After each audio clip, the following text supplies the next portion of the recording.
कांगड़ा में ये औपचारिक रूप से पहली बार पत्रकार मित्रों के साथ आज नई जिम्मेवारी के पश्चात मिलना हो रहा था। विधानसभा के सत्र के दौरान मिलना हुआ था, लेकिन वो चलते चलते मिलना हुआ।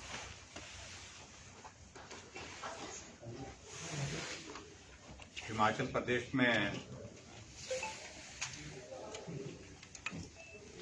वर्तमान में कांग्रेस पार्टी की सरकार का लगभग 3 महीने का कार्यकाल पूरा हो गया और मैं इस बात को कह सकता हूं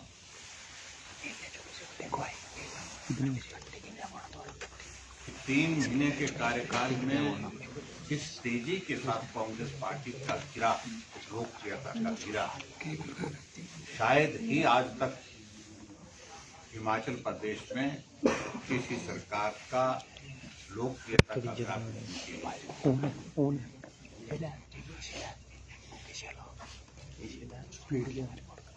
हम लोकतंत्र में विश्वास करते हैं और लोकतांत्रिक व्यवस्था के अनुरूप हमारी मान्यता है।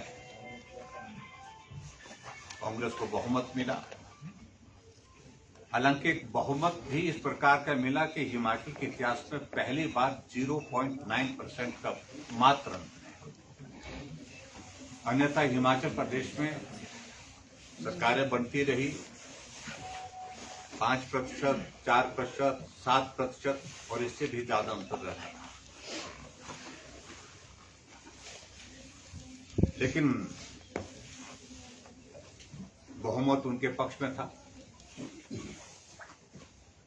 और हमने उनको शुभकामनाएं दी और हमने इस बात को भी स्पष्ट किया कि हिमाचल के हित में अगर आप निर्णय लेंगे तो हमारा सहयोग भी रहेगा,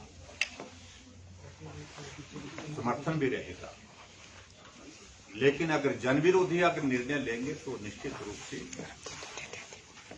हम विधानसभा के अंदर और विधानसभा के बाहर हर मुद्दे पर उन बातों का विरोध करेंगे जो जनहित में नहीं है।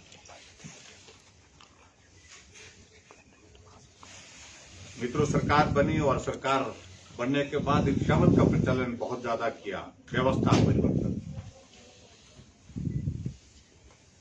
और पूरा प्रदेश इस बात को आज तक समझ नहीं पाया कि ये व्यवस्था परिवर्तन का अभिप्राय अर्थ क्या है। छोटा सा प्रदेश हिमाचल, 88 विधानसभा क्षेत्र का, 70 लाख की पॉपुलेशन, और आज तक कभी वहां पर डेप्टी चीफ मिनिस्टर नहीं बनाने की परंपरा रही। लेकिन बहुमत होने के बावजूद भी हिमाचल प्रदेश में जो व्यवस्था परिवर्तन की बातें कही जा रही हैं, बार बार कही जा रही हैं, हर बार कही जा रही हैं, उसमें मुख्यमंत्री के साथ उप मुख्यमंत्री, एक नई शुरुआत हिमाचल प्रदेश में।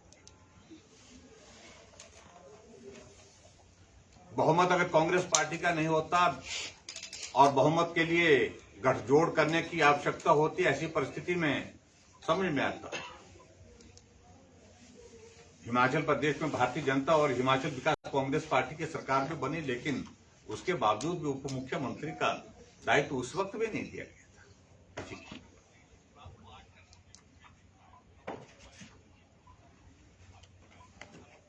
लेकिन व्यवस्था कांग्रेस के भीतर है,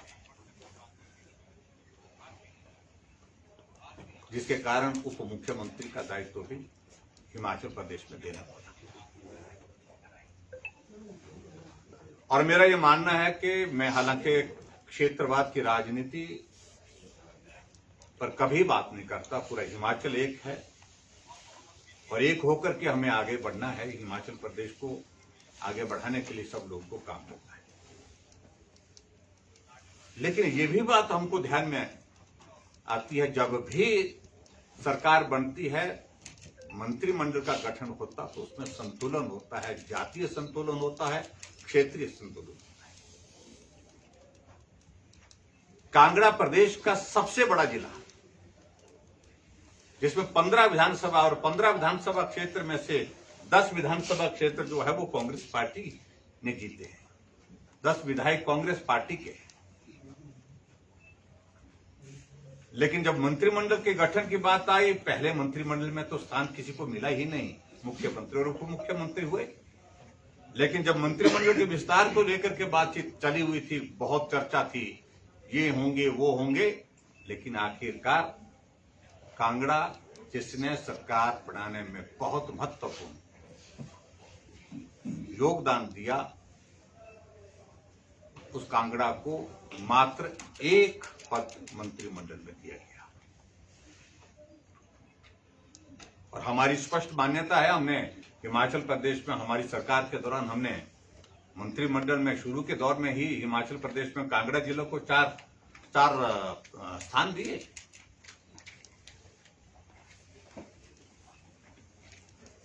तो मेरा ये कहना है कि क्षेत्रीय संतुलन बिल्कुल भी नहीं बनाया गया, और मैं समझता हूं ये कांगड़ा का, बड़े जिले का एक तरह से अपमान है। मंडी जिला कांगड़ा के बाद दूसरा बड़ा जिला है, जहां 10 विधानसभा क्षेत्र है, और 10 विधानसभा क्षेत्र में 9 भारतीय जनता पार्टी ने जीते, 1 सीट पर कांग्रेस जीती, बहुत कम अंतर से जीती, लेकिन जीत गई।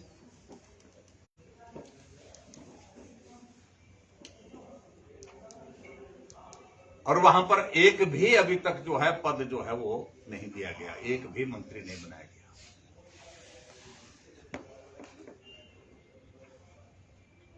हालांकि उनके सामने चुनौती है, उनके सामने मुश्किल है कि 9 विधानसभा क्षेत्र में भारतीय जनता पार्टी जीती है, एक सीट पर एक सीट पर तो जीते हैं ना।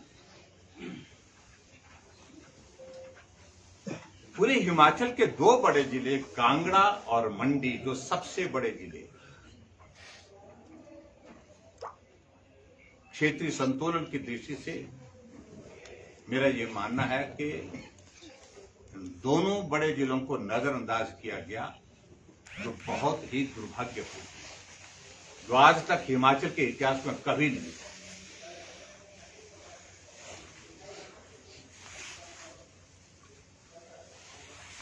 और उसके पश्चात और आगे बढ़कर के हम थोड़ा सा बात करें,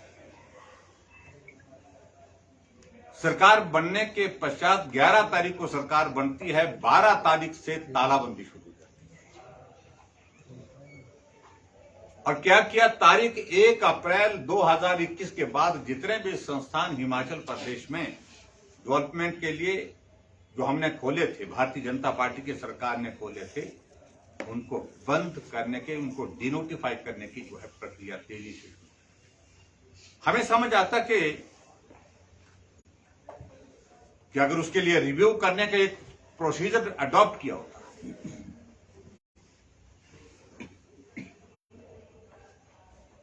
और रिव्यू करने के बाद कुछ संस्थान बंद होते तो समझ में आता। 11 तारीख को सरकार बनती है, 12 तारीख को पहला नोटिफिकेशन होता है हिमाचल प्रदेश में स्वास्थ्य के संस्थान, जहां पीएचसी में डॉक्टर 8 महीने से ट्रीटमेंट कर रहा था, डॉक्टर की जगह ताला लटका, जहां तहसीलदार पिछले 8 महीने से वहां पर काम कर रहा था, फंक्शनल हो चुके थे इंस्टीट्यूशन, वहां पर ताला लगा दिया गया। जहां एसडीएम बैठता था, पिछले 4 महीने से एसडीएम वहां पर काम कर रहा था, ताला लगा दिया। बीडीओ बैठता था, ताला लगा दिया। एक्शन बैठता था, ताला लगा दिया। लगभग 650 इंस्टीट्यूशन हिमाचल प्रदेश में रद्द कर दिए। जब प्रश्न पूछा गया मुख्यमंत्री से, कहा कि मैं इसलिए बंद कर रहा हूं कि हिमाचल प्रदेश में हमें ओपीएस देंगे। हम कहां मना कर रहे हैं ओपीएस देने के लिए, लेकिन ताला लगा करके, संस्थान बंद करके आप ओपीएस का प्रावधान करेंगे तो भला नहीं होगा और बर्दाश्त भी नहीं होगा।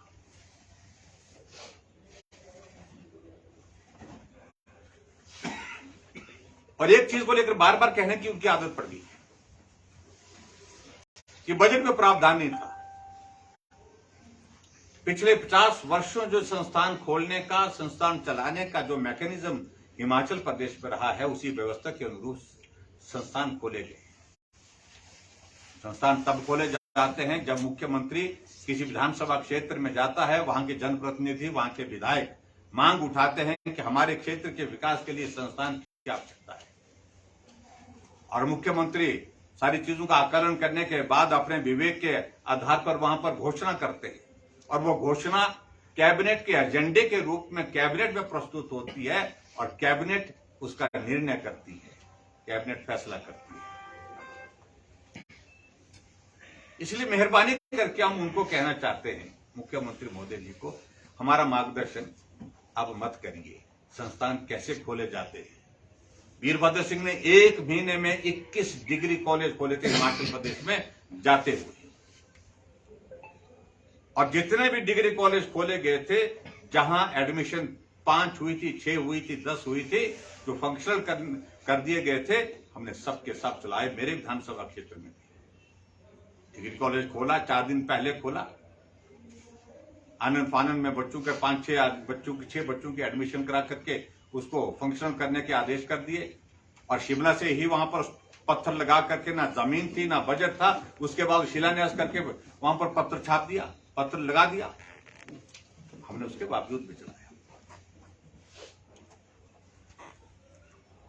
और दूसरी बात, कैबिनेट के निर्णय को रिव्यू करने की, उनको बंद करने की जो ताकत है, पावर है, वो कैबिनेट को ही है।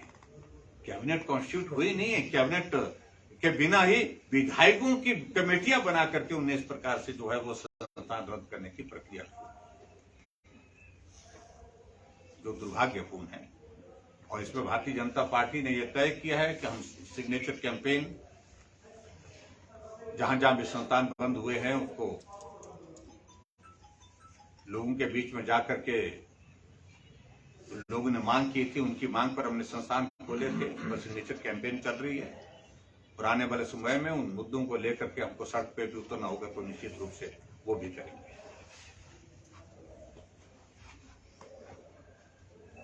व्यवस्था परिवर्तन के नाम पर बहुत सारी चीजों को लेकर, हर बात को लेकर, हम सत्ता में नहीं आए, हम व्यवस्था परिवर्तन के लिए आए। सुप्रीम कोर्ट का निर्णय 1 महीने 4 बार आ चुका है, हाई कोर्ट और सुप्रीम कोर्ट के निर्णय है, लेकिन उसके बावजूद व्यवस्था परिवर्तन करने वालों ने 6 सीटें बना दी।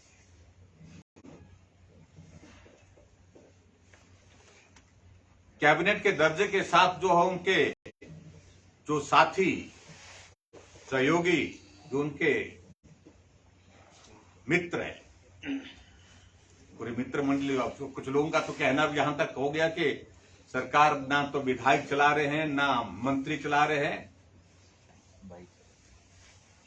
सरकार तो यार चला रहे हैं, दोस्त चला रहे हैं।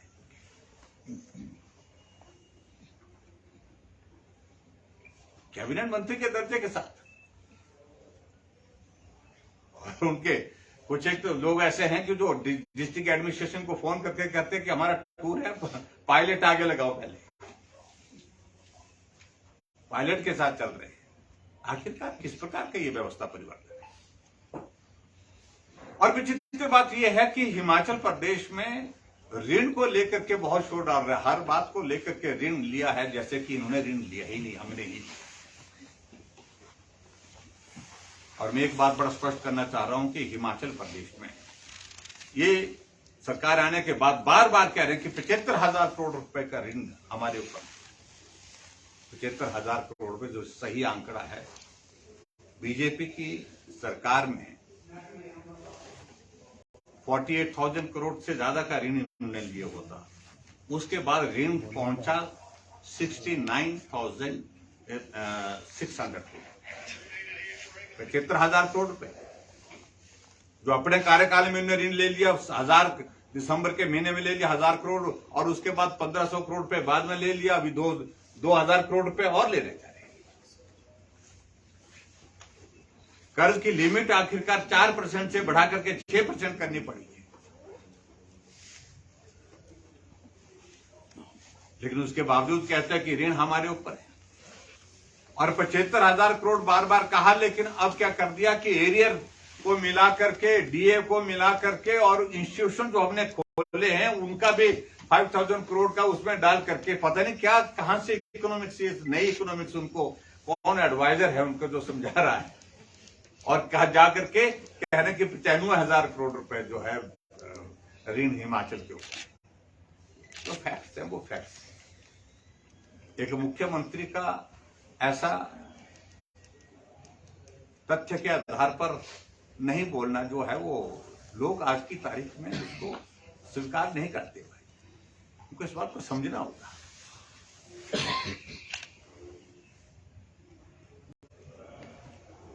इसलिए मैं सिर्फ इतना ही कहना चाह रहा हूं, हमारी प्राथमिकता सदैव हिमाचल प्रदेश की सर्वत्र विकास, सर्वांगीण विकास की रही है। और मुझे इस बात की प्रसन्नता कि आदरणीय प्रधानमंत्री नरेंद्र मोदी जी का हिमाचल के साथ बहुत बड़ा एक लगाव रहा है। और उन्हें इस बात को लेकर के जब मेरा चुनाव के पश्चात मिलना भी हुआ था, तब भी उन्होंने एक ही बात कही कि हिमाचल प्रदेश के लिए विकास की दृष्टि से मेरा पूरा सहयोग है।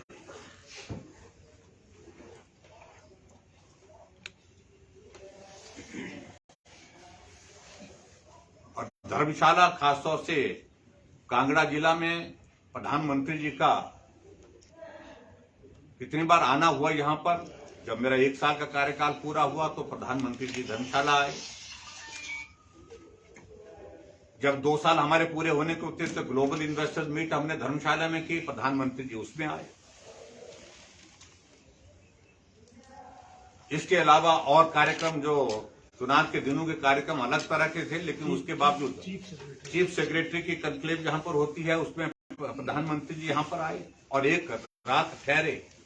और शायद मुझे लगता है कि धर्मशाला में मुझे नहीं मालूम कि आज से पहले प्रधानमंत्री जी कोई ठहरे होंगे, लेकिन नरेंद्र मोदी जी यहां पर 2 दिन, एक दिन रात को रुके और उसके बाद 2 दिन की कन्क्लेव।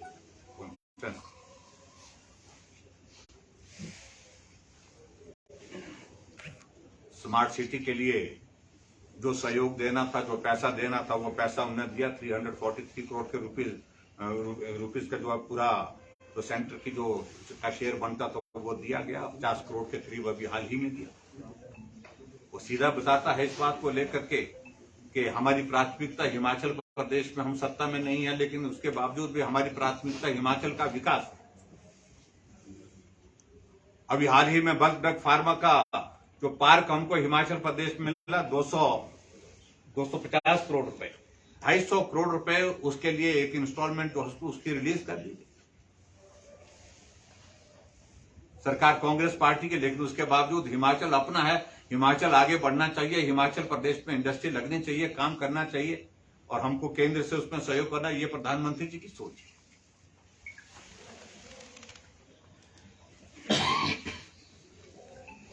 और ऐसे इस तरह से एक विषय नहीं है, बहुत सारे विषयों को लेकर के हम कह सकते हैं कि हिमाचल प्रदेश में जो वर्तमान में सरकार बहुत एक अव्यवस्था, जो व्यवस्था वो कह रहे हैं व्यवस्था, ले मैं देख रहा हूं कि चारों तरफ अव्यवस्था का एक दौर फैला हुआ है। 1 घंटे पहले घोषणा कुछ होती है कि जितने भी स्कूल है, स्कूल के एनुअल फंक्शंस अब नहीं होंगे, लेकिन 2 घंटे के बाद नोटिफिकेशन बदल दी जाती है और उसमें कह दिया जाता है कि फंक्शन होंगे। और डेवलपमेंट के प्रोजेक्ट्स जहां तक हिमाचल प्रदेश के लिए, चाहे वो 4 लेन की बात कहें हम, चाहे वो मटौर शिमला की बात कहें, चाहे हम 4 लेन की पठानकोट मंडी की अगर बात कहें, मुझे इस बात की खुशी है कि ये प्रोजेक्ट्स युद्ध स्तर पर आगे चल रहे हैं। कांगड़ा एयरपोर्ट की अगर हम बात कहें तो कांगड़ा एयरपोर्ट के सिलसिले में भी मुझे सिर्फ इतना ही कहना है कि उसकी सारी प्रोसेस जो है वो बहुत तेजी से आगे बढ़ी है। जो टेक्निकल इश्यूज उसके थे और लैंड एक्विजिशन की प्रोसेस के करीब पहुंच गई है। आने वाले समय में लैंड एक्विजिशन की प्रोसेस होगी और उसके पश्चात कांगड़ा एयरपोर्ट का एक्सपेंशन, जिसका हम लंबे समय से इंतजार है, उस पर भी काम होने वाला है। और मुझे इस बात की खुशी है कि रेलवे के लिए हिमाचल प्रदेश के लिए बहुत कम बजट मिलता था, लेकिन अब की बार ऐतिहासिक बजट उसमें भी मिला है 1838 हाँ 1838 करोड़ रुपए, एक साइजेबल इंक्रीज जिसको मैं कह सकता हूँ। हिमाचल प्रदेश पर पहाड़ी राज्य होने के बावजूद कनेक्टिविटी यहाँ पर इंप्रूव हुई। और उसी तरह से मंडी एयरपोर्ट की बात भी मैं अगर कहूँ तो मंडी एयरपोर्ट ग्रीनफील्ड एयरपोर्ट के लिए भी लैंड एक्विजिशन की प्रोसेस तक हम पहुंचे। और मुझे पूरा भरोसा है कि धर्मशाला जो हमारा यहाँ पर जो सेंट्रल यूनिवर्सिटी का इशू भी है, देहरा में तो काम शुरू हो गया है। और बहुत छोटी सी एक जो एनवायरमेंट की एक जो एक कोई एक इशू, उसमें जो टेक्निकल कोई एक चीज को लेकर के क्वेरी लगी है, उसको जल्दी से जल्दी उम्मीद करता हूं कि सरकार पूरा उसको क्लियर करेगी। उसको क्लियर करने के पश्चात धर्मशाला में भी सेंट्रल यूनिवर्सिटी का जो कैंपस है उस पर भी जल्दी काम शुरू होगा, ऐसा मुझे पूरा विश्वास है। मैं सिर्फ इतना ही कहना चाह रहा हूं कि वर्तमान सरकार हिमाचल प्रदेश में, अभी मालूम नहीं मुझे वर्तमान मुख्यमंत्री ने कितने दौरे किए, लेकिन मुझे अच्छी तरह से याद है कि मैं 3 महीने के कार्यकाल में हिमाचल प्रदेश में लगभग 17-18 विधानसभा क्षेत्र कवर कर दिए और विद इन 9 मंथ्स और 68 कॉन्स्टिट्यूंसी मैंने हिमाचल प्रदेश में कवर किया। और शीतकालीन प्रवास के सिलसिले में कांगड़ा वाले इंतजार कर रहे थे। और मेरी जानकारी के मुझे मालूम है कि 3 महीने में मुख्यमंत्री जी कहाँ रहे। अभी भी 8 दिन के बाद वो वापिस आ रहे हैं, उनका स्वागत है, आज आ रहे हैं वो। लेकिन शीतकालीन प्रवास के लिए 1 दिन का वक्त भी कांगड़ा के लिए नहीं निकाल पाए। इसलिए बहुत सारे प्रश्न छोटे से इस 2.5 महीने के और 3 महीने का कार्यकाल जो अभी पूरा हो रहा है इसमें ही खड़े। तो मित्रों, मैं आप सबके बीच में सिर्फ इतना ही कहना चाह रहा हूं कि वर्तमान सरकार से बहुत बड़ी उम्मीद थी और बहुत बड़ी उम्मीदों के साथ हम ऐसा जिक्र कर रहे थे कि हम कह रहे थे कि हम थोड़ा वक्त देंगे उनको काम करने के लिए, और अब वक्त दे रहे। लेकिन हालात इस प्रकार के पैदा किए, जब जो प्रश्न खड़े हुए हैं उसमें हमारी एक जिम्मेवारी बनती है, एक नैतिक जिम्मेवारी बनती है विपक्ष की तरफ से, क्योंकि हमको जब दायित्व इस प्रकार का मिला है हिमाचल प्रदेश में विपक्ष की भूमिका निभाने के लिए, उस दृष्टि से मेरा यही कहना है कि बहुत तेजी से ग्राफ गिरा है इन 2.5 महीने के कार्यकाल में सरकार का। और जन विरोधी निर्णय लेने के लिए ये सरकार जानी जाएगी। हर जगह ताला, इंडस्ट्री, 2 सीमेंट इंडस्ट्री जो है 2 महीने बंद रही, 200 करोड़ रुपए का हिमाचल के रेवेन्यू का लॉस हुआ है। ये है व्यवस्था परिवर्तन। इससे पहले नहीं आते थे इंडस्ट्री से रिलेटेड इश्यूज, आते थे, लेबर के इश्यूज आते थे, इंडस्ट्री के इश्यूज आते थे, ट्रांसपोर्टर्स के इश्यूज आते थे, एम्प्लॉयज के इश्यूज आते थे। लेकिन उसके बावजूद हमने समाधान किया, उनको बैठ करके चर्चा करके रास्ता निकाला। 5 साल में एक भी इंडस्ट्री ऐसी नहीं जहां ताला लगा हो, एक दिन के लिए भी, एक दिन की बात छोड़िए, 1 घंटे के लिए भी ताला लगा। लेकिन हिमाचल प्रदेश में 2 महीने में सबसे बड़ी इंडस्ट्री और सबसे पुरानी इंडस्ट्री सीमेंट इंडस्ट्री उस पर ताला। लेकिन इसके बावजूद भी हमें इस बात की खुशी है, आदरणीय प्रधानमंत्री नरेंद्र भाई मोदी जी का हिमाचल के प्रति स्नेह, हिमाचल के प्रति प्यार और हिमाचल के विकास के लिए सदैव वो चिंतित रहते हैं और हिमाचल के विकास के लिए हर तरह का सहयोग दे रहे हैं।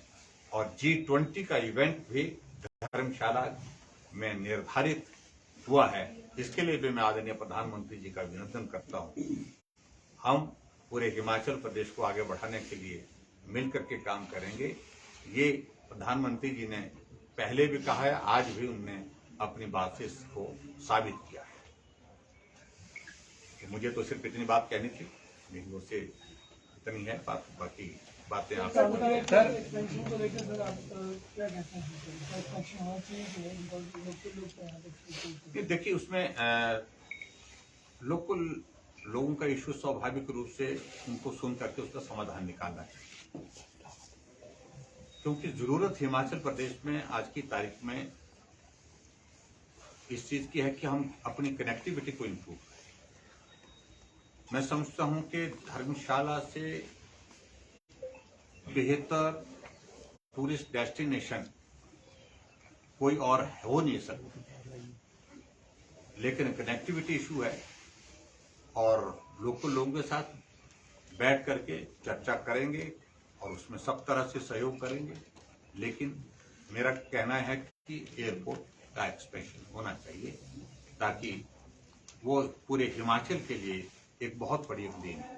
सर, आपने कहा कि कांग्रेस गवर्नमेंट ने कांगड़ा की नियुक्ति की, तो क्या बीजेपी इसकी उपाय कर सकती है कि प्रदेशक का पद जो है कांगड़ा को शिफ्ट किया जाए? देखिए, अब वो तो पार्टी से इस तरह का नहीं होना, तो सरकार के दृष्टि से बोल रहा हूँ। सरकार की दृष्टि से जो नजरअंदाज हुआ है कांगड़ा, वो विषय है। पार्टी की ओर से सारी चीजों को लेकर के मेरा पार्टी का केंद्रीय नेतृत्व तय करेगा सारी बातें, सर, आपका जो भी विचार क्या है करेगा। कि लेकिन देखो, आपका सुझाव आया है सर। इसी के साथ सवाल है सर, लंबा समय हो गया है कांगड़ा को प्रदेश अध्यक्ष नहीं मिला है, अगर भाजपा की तरफ से देखा जाए। देखिए, इन सारी बातों को लेकर के मैंने बड़ा स्पष्ट किया है कि हमारा पार्टी का नेतृत्व सारे पक्षों को सुनने के पश्चात निर्णय करता है। विचार करेगी पार्टी, और जब निर्णय कोई होगा तो इस पर चर्चा होगी। अभी तो अध्यक्ष का कार्यकाल जो है वो कब तक है, अब कितना समय तक वो अध्यक्ष के नाते रहेंगे, इस सारी बात को लेकर के अभी कोई निर्णय नहीं है कि अभी तक अध्यक्ष बदला ही जाएगा। पार्टी का नेतृत्व विचार करने के बाद निर्णय करेगा। सर, कांग्रेस कह रही है कि जो कर्मचारी चयन आयोग था हमीरपुर में, उसमें जो अब इसको भंग करना पड़ा है, इसका पूरा कारण जो है भाजपा है और बड़े नेता जो है भाजपा के इसमें संलिप्त पाए जाएंगे। कार्रवाई चल रही है और जल्द जो है बहुत से बड़े नेताओं का नाम सामने हम चाहेंगे जल्दी से जल्दी वो नाम निकाले। सर, एयरपोर्ट विस्तारीकरण की आपने बात करी है, लेकिन जब बात करें कांगड़ा के विधायक जी, तो उन्होंने ही विरोध कहीं न कहीं जताया, इस पर क्या कहना चाहते हैं? देखिए, स्वाभाविक रूप से जनप्रतिनिधि अपने विधानसभा क्षेत्र का होता है। उस विधानसभा क्षेत्र के इश्यूज अलग होते हैं, प्रदेश के इश्यूज से अलग से होते हैं।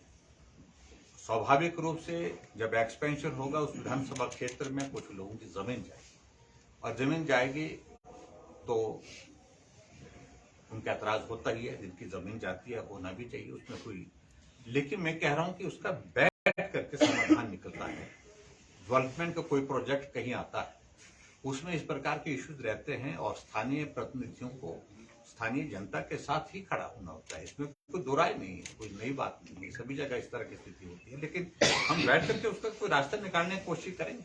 सर, एक सवाल है हमारा कि जब आपकी सरकार बनी थी 2017 में, आपने आते दो बहुत महत्वपूर्ण फैसले लिए थे। एक तो हिमाचल वासी को हिमाचल आने के लिए कोई शुल्क नहीं देना होगा, दूसरा जो वृद्धों के लिए पेंशन था उसकी आयु सीमा आपने कम की।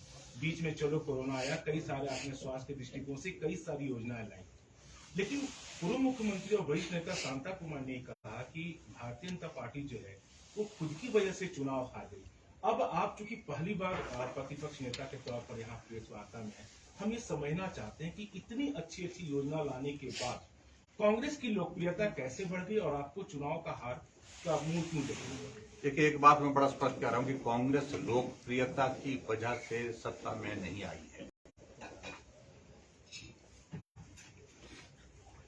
बिल्कुल भी नहीं आई है।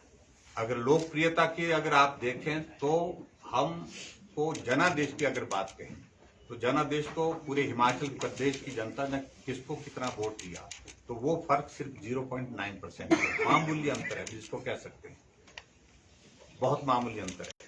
तो इसलिए जनादेश एक तरफा है, उनकी तरफ है, बिल्कुल वन साइडेड है, ऐसा नहीं है। लोकप्रियता के कारण उनको वोट नहीं पड़ा है। हाँ, कुछ कमियां हमसे ही छूटी है, मैं इस बात को स्वीकार करता हूं, जिसके कारण जिसका वो लाभ लेंगे। अब लोगों के बीच में उन्होंने कहा हम पहले दिन पहली कैबिनेट में ओपीएस लागू करेंगे। पहली कैबिनेट भी हो गई, पहली कैबिनेट की मीटिंग भी हो गई, लेकिन कैबिनेट की मीटिंग में निर्णय क्या हुआ? घोषणा यही हुई ओपीएस देंगे। अरे ये तो आप चुनाव से पहले कह चुके हैं। और उन्होंने जो गारंटियों की बात कही तो उन्होंने दूसरी बात कही कि हम 1500 रुपए 18 साल से 60 साल की हर महिला को हिमाचल प्रदेश में देंगे। पहली कैबिनेट में कहा, पहली कैबिनेट हो चुकी, दूसरी कैबिनेट भी हो चुकी है। अब तीसरी कैबिनेट जो है वो जिसकी डेटें, हर कैबिनेट की डेटें 4-4 बार बदल जाती है। अब शायद 1 तारीख की डेट रखी है, कब रखी है, एक तो बैठक रखी है कैबिनेट की, हम उम्मीद करते हैं कि उस दिन वहां पर होगा। उन्होंने कहा कि गारंटियां जो है इनकी, कहा कि हम 300 यूनिट बिजली का देंगे। हम इंतजार कर रहे हैं कि 300 यूनिट बिजली के फ्री देने की बात कर रहे हैं। इन्होंने कहा कि हम 2 रुपए कितने पे किलो के गोबर लेंगे, 2 रुपए किलो गोबर। अब ये नहीं मालूम सूखा लेंगे, गीला लेंगे, कौन सा लेंगे, लेकिन 2 रुपए किलो के हिसाब से लोग इंतजार कर रहे हैं। और 1 लाख नहीं 5 लाख घोषणा पत्र अनाउंसमेंट इनके 5 लाख बेरोजगारों को रोजगार, ये नहीं कि नौकरियां देंगे, 5 लाख नौकरियां देंगे। अब उसमें मुकर करके कह रहे हैं हम 1 लाख नौजवानों को नौकरियां देंगे। अरे नौकरियां बंद पड़ी है। सबऑर्डिनेट सिलेक्शन कमीशन हमीरपुर में, स्टाफ सिलेक्शन कमीशन हमीरपुर में जिन नौजवानों ने परीक्षाएं दे रखी, जो कुछ लोग ऐसे हैं जो ओवरेज आने के कगार पर आ रहे हैं, अप्लाई करके रखा, ओवरेज हो जाएंगे, वहां वो प्रक्रिया जो है वो रुकी पड़ी है। हजारों की संख्या में नौजवान नौकरियां जो हमने पोस्टें क्रिएट करके रखी हैं उसका इंतजार कर रहे हैं। और पहले कहते थे 5 लाख लोगों को देंगे, नौजवानों को हम नौकरी देंगे, अब बोलते 1 लाख को देंगे। तो बहुत सारे कन्फ्लिक्ट्स हैं इनके आपस में, क्लैरिटी नहीं है। एक मंत्री कुछ बोलता है, दूसरा कुछ बोलता है, तीसरा कुछ बोलता है। तो इसलिए क्योस है चारों तरफ, इसको मैं कह सकता हूं। तो अव्यवस्था का आलम है, व्यवस्था के नाम, व्यवस्था परिवर्तन के नाम। इसी से जुड़ा हुआ सवाल है और अभी बिल्कुल फ्रेश सवाल जो आया है इनका, वो कह रहे हैं कि नेता प्रतिपक्ष को जो है वो इंतजार करना चाहिए और विपक्ष का काम है बोलना, और वो बोलते रहेंगे। हमने सब कमेटी बना दी है रोजगार के लिए और उसके लिए बिल्कुल रोजगार दिया जाएगा। और चुनावी बेला की उस वक्त जो है वो थोक में दफ्तर खोल दिए जिनको हमने नोटिफाई किया, और जो सही होंगे उनको फिर से बहाल किया जाएगा। देखिए मैं बड़ा स्पष्ट कर रहा हूं उस बात को। उनने जो भी निर्णय लेना है वो निर्णय लें। एक सरकार का कार्यकाल 5 साल की, मैंडेट इज फॉर 5 इयर्स, और उन्होंने पूरे 1 साल का कार्यकाल हमारा कम किया। पूरे एक फाइनेंशियल ईयर के सारे जो निर्णय लिए थे हमने इंस्टीट्यूशन को चलाने के, वो उन्हें बदल दिए। आने वाले समय में यही परंपरा आगे बढ़ती रहेगी तो 1 साल का नहीं, पूरे कार्यकाल का ही विचार करना होगा।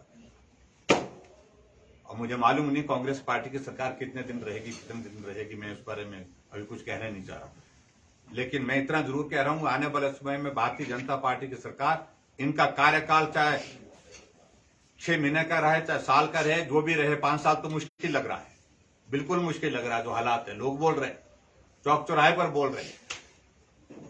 लेकिन जो भी कार्यकाल रहेगा, हम पूरे कार्यकाल को रिव्यू करेंगे। पूरे कार्यकाल में जो निर्णय होंगे, जो उन्हें गलत निर्णय लिए होंगे, उन निर्णयों पर विचार करेंगे फिर से।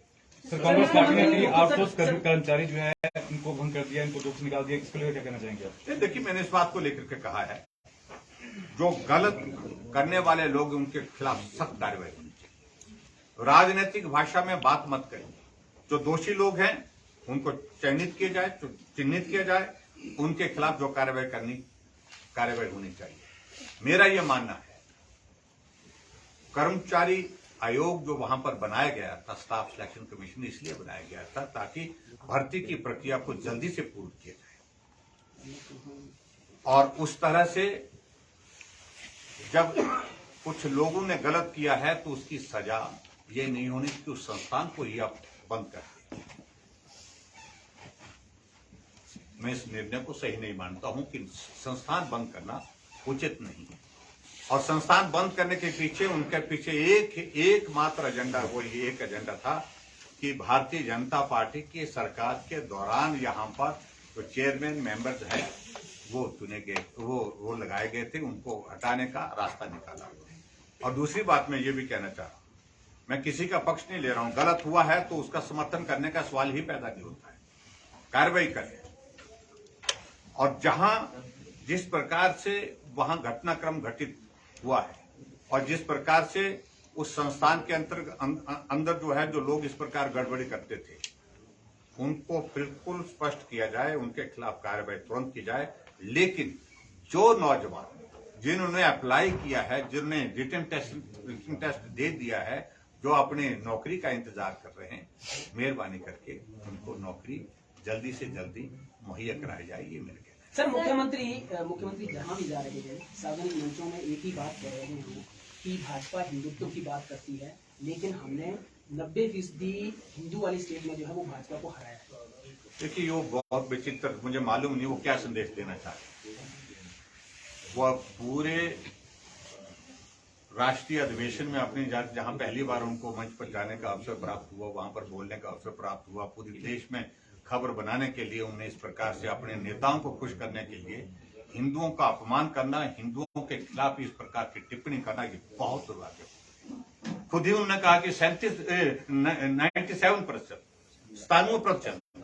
97% जो है वो हिमाचल प्रदेश में हिंदू है, तब भी हमने उनको हरा करके, हमने हिंदुओं की पार्टी को हरा करके, भारतीय जनता पार्टी सबकी पार्टी है, लेकिन हाँ, हिंदुत्व इस मुद्दे को लेकर के हम बड़े स्पष्ट हैं किस विषयों को लेकर। लेकिन हिंदुत्व के मुद्दे पर चुनाव हुआ था क्या? आखिर वो कहना क्या चाहते हैं? ये टिप्पणी सरासर गलत है, ये पूरे देश के हिंदुओं का अपमान है, हिमाचल प्रदेश के हिंदुओं का अपमान तो है ही। सर, ऑपरेशन लोटस को लेकर क्या कहेंगे? ऑपरेशन लोटस की जो अफवाहें चर्चा है गड़बड़ बाजार में। देखिए, अफवाहों के आधार पर हम काम नहीं करेंगे, जो करेंगे वो ठीक तरह से अपने हिसाब से करेंगे। सर, एक सवाल है, सेंट्रल यूनिवर्सिटी की आपने बात की है, धर्मशाला की बात करें तो जवानगढ़ में भूमि जो आरोप हुई थी, मगर अब जिस तरह से देहरा में इसको सांसद कर दिया गया है, क्या लगता है धर्मशाला में सेंट्रल यूनिवर्सिटी बन पाएगी? देखिए, ऐसा है, मुझे लगता है कि जरा मीडिया से भी इस बात को लेकर थोड़ा इसमें बहुत सेंसिटिविटी इस इशू में है और इसकी गंभीरता को हमको समझना है। अभी कोई भी निर्णय नहीं हुआ है कि कैंपस जो है यहाँ से स्थानांतरित करें। जदरांगल में भी फाउंडेशन स्टोन हुआ है और देहरा में भी फाउंडेशन स्टोन, और यहाँ पर टेक्निकल इशू, एनवायरमेंट का एक इशू, एक क्वेरी लगी है, और ऐसी चीजें रूटीन में कई बार लग जाती हैं। और मेरा मानना है कि कांग्रेस पार्टी की ये जिम्मेवारी है, उस क्वेरी को तुरंत जो है उसको दुरुस्त करे, उसको ठीक करे और उसके पश्चात अगली प्रक्रिया पूरा करे। और हमारी जो फुल एंड फाइनल कमिटमेंट हमारी है कि एक कैंपस देहरा में और एक कैंपस धर्मशाला। और क्योंकि इस यूनिवर्सिटी के मामले को लेकर के बड़ा स्पष्ट होना चाहिए कि सेंट्रल यूनिवर्सिटी जो है वो धर्मशाला के नाम से ही नोटिफिकेशन हुआ है। केंद्र में आपकी सरकार है, एट धर्मशाला। आप भी पक्ष रखेंगे इस विषय को? केंद्र में आपकी सरकार है, आप भी पक्ष रखेंगे इस विषय को? किस विषय पर? हमने बात की है, मैंने कल ही बात की है केंद्रीय मंत्री जी से। हमारे सांसद जी यहाँ पर बैठे हैं, इन्होंने भी बात की है, हमने भी बात की है, और उनका मुझे रिटर्न वहां से उनके ऑफिस से जवाब भी आया, मेरे मोबाइल पर है, स्टेटस रिपोर्ट उन्होंने भेजी है। कोई इस प्रकार से बदलने की ना मूवमेंट है ना बदलने की बात है, क्वेरी एक है, उस क्वेरी को। आपने कहा कि स्टेटस रिपोर्ट आपके पास है, क्या आपने उस स्टेटस रिपोर्ट को स्टडी किया? उसमें जो क्वेरी लगाई गई है, नंबर 1 क्वेरी है कि ये भूमि जो है उच्च भवन बनाने के लिए उपयुक्त नहीं। नंबर 2 क्वेरी है कि इस जमीन के अतिरिक्त अन्य विकल्प उपलब्ध थे। 1300 कनाल जमीन जो है वो हिमुडा की थी और 1300 कनाल कृषि विश्वविद्यालय पालमपुर की भूमि जो है उपलब्ध है। इन विकल्पों के विचार किया जाए और यूनिवर्सिटी के लिए जगह सूटेबल नहीं। देखिए, मैं इस बात को लेकर बड़ा स्पष्ट करना चाह रहा हूँ कि धर्मशाला में बारिश ज्यादा होती है और सिस्मिक जोन है। सिस्मिक जोन तो पूरा हिमाचल प्रदेश ही कंसिडर किया जाता है, पूरा अब तो पूरा हिंदुस्तान उसमें आ गया है। इन सारी चीजों को लेकर के कहीं ये जो रिपोर्ट है, जो रिपोर्ट नहीं है, ये सिर्फ क्वेरी है। इन क्वेरी का रिप्लाई देने की स्टेट गवर्नमेंट की रिस्पॉन्सिबिलिटी है। पूरा धर्मशाला क्या, इसको पूरा धर्मशाला ही हम शिफ्ट कर दें कि भाई यहाँ पर बारिश ज्यादा होती है और इस कारण से यहाँ पर कुछ नहीं रहना चाहिए? तो ये मुझे लगता है इन सारी चीजों को लेकर के जवाब दिया जाना चाहिए, जल्दी देना चाहिए कोई भी इस प्रकार का इशू नहीं है। अगर उन्होंने दिया है तो मैं समझता हूं कि सरकार की, प्रदेश सरकार की जिम्मेवारी बनती है सारी क्वेरीज को क्लियर करें। और उसके बाद सर, कांग्रेस ने एक बड़ी सिंपल फॉर्मूले के तहत 3 रुपये डीजल बढ़ाकर ओपीएस की घोषणा तो कर दी है। सर, आपके पास भी तो अच्छा मौका था ओपीएस की घोषणा करने का। सर, क्या कारण थे जो आप इसमें श्रेष्ठ को नहीं ला? देखिए, मैं एक बात को लेकर के बड़ा स्पष्ट करना चाहता हूं। डीजल की कीमतें 3 रुपए बढ़ा दी कांग्रेस पार्टी ने और कहा कि हमको ओपीएस देना है। इस प्रदेश के गरीब लोगों ने भी कांग्रेस पार्टी को सत्ता में लाने के लिए वोट दिया और डीजल बढ़ाने का मतलब है कि सभी जितने भी पूरे प्रदेश के लोग हैं सबके ऊपर उसका बोझ पड़ता है और गरीब लोगों पर उसका बोझ ज्यादा पड़ता है। और ये मैं समझता हूं कि बहुत दुर्भाग्यपूर्ण है जो कांग्रेस के लोगों ने ये निर्णय लिया है। और उसके बाद जहां ओपीएस की बात है, हर एक पार्टी का अपना अपना काम करने का तरीका होता है। हमारी पार्टी का मानना था कि हम जो भी निर्णय लेंगे हम आइसोलेशन में नहीं लेंगे, हम पूरा देश का निर्णय लेंगे जब भी लेंगे। लेकिन फिलहाल पार्टी ने कहा कि अभी नहीं लेंगे, बाद में इस बात को लेकर के विचार करेंगे, यही बात कही है। और कांग्रेस ने कहा कि हम पहली कैबिनेट की पहली बैठक में, पहली कैबिनेट की पहली बैठक में, पहली कैबिनेट भी होगी, पहली बैठक भी हो गई, लेकिन क्या ओपीएस हुआ है? आप मालूम करो राजस्थान में ओपीएस लागू हुआ क्या? आप मालूम करो छत्तीसगढ़ में 1-1 साल हो गए वहां पर उन स्टेट को घोषणा किए हुए, अभी तक भी व्यवहारिक रूप से ओपीएस वहां पर भी लागू नहीं हो पाया है। पीएफआरडीए ने बड़ा स्पष्ट कहा है जो पैसा हमारे पास जमा है, जो शेयर हमारे पास जमा है, हम किसी तरह से बाध्य नहीं है उसको देने के लिए। हमने अपनी टर्म्स एंड कंडीशन के साथ उसको मार्केट में इन्वेस्ट किया है, तो हम पर कोई भी दबाव नहीं डाला जा सकता कि उस पैसे को आप वापस लें। ये बोल रहे हैं ना 8,000 करोड़ रुपए हमारा पैसा पड़ा हुआ है उसको हम वापस लेंगे, they can not do it, क्योंकि वो एमओयू में एंटर हुए हैं। एमओयू उन्होंने किया हुआ केंद्र सरकार के, हमारी सरकार ने नहीं किया है। उस वक्त वीरभद्र सिंह जी थे, उन्होंने एमओयू केंद्र सरकार के साथ किया है। तो इसलिए जो हकीकत है वो सारी हकीकत सारी सामने आनी चाहिए, मेरा ये कहना है। Thank you very much, please, thank you.